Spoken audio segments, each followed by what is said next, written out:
Atas perkenan Duli Yang Maha Mulia Paduka Seri Sultan Perak Darul Ridwan, Sultan Nazrin Muizzuddin Shah, Ibni Almarhum Sultan Azlan Muhibbuddin Shah Al-Maghfurlah, dan selaras dengan pandangan dan pertimbangan mesyuarat Jawatankuasa Fatwa Negeri Perak secara ijma', kadar zakat fitrah Negeri Perak bagi tahun 1447 Hijrah atau bersamaan 2026 Masihi adalah seperti berikut.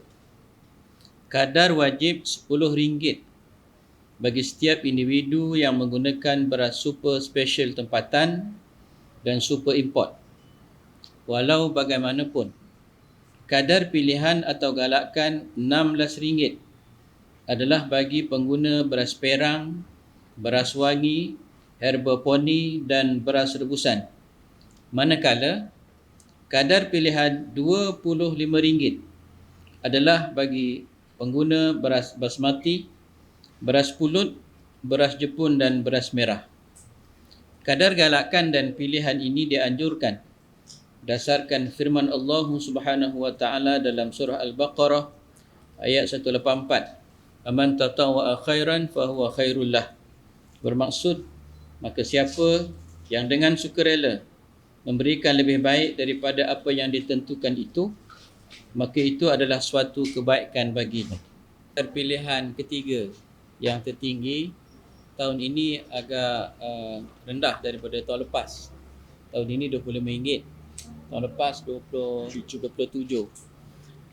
Sesungguhnya penetapan harga-harga beras fitrah ini berdasar kepada realiti yang berlaku dalam masyarakat Islam di Perak ni lah. Perbandingan harga dibuat daripada dua pihak yang ada berperanan dalam penentuan harga beras.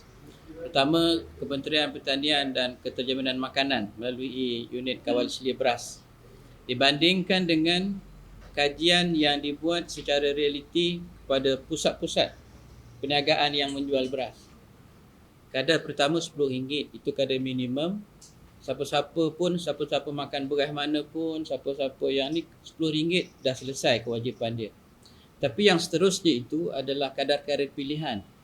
Dan walaupun kadar pilihan kita dapati bahawa rakyat ni Perak Muslim Perak ni dia suka membayar berdasarkan beras apa yang dia makan.